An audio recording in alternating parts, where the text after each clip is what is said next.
Pemberley. Few private houses were better. Viscounts envied it. Earls sought invitations here. Barons couldn't dream of living anywhere so grand. It was a lovely summer's day, and Miss Caroline Bingley spun in a slow circle, taking in the room she'd been given for the duration of their visit. The light, airy bedroom was more spacious than her room growing up, of course, and far superior in size and decor to the room she was allotted in the Hursts' London home.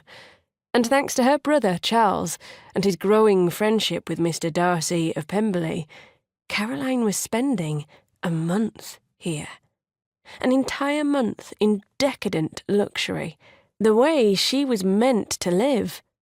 How, in fact, she'd been born to live. She would go so far as to say that Pemberley was her destiny. She could declare that with certainty, because the owner, Mr. Fitzwilliam Darcy, was in want of a wife. Not only that, he was handsome and only 27.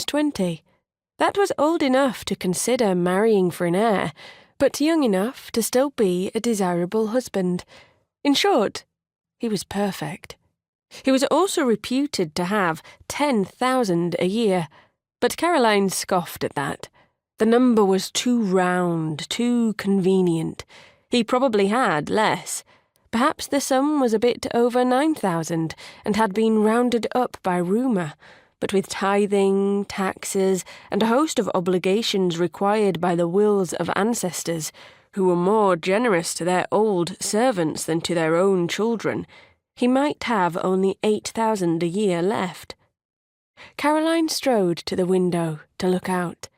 Her room overlooked the back garden, sculptured and lovely. A small fortune must go into maintaining the grounds alone.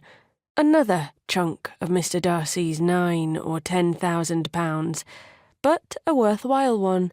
Appearances must be maintained, and with that much, he could afford to maintain them.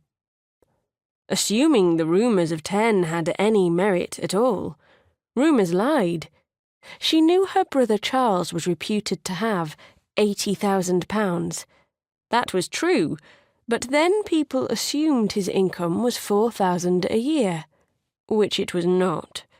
Their father's will obligated Charles to pay almost 500 a year to various individuals.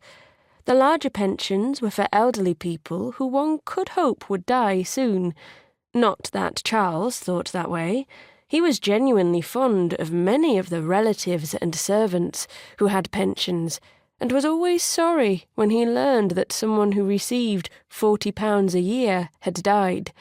Sorry? He should rejoice at every funeral,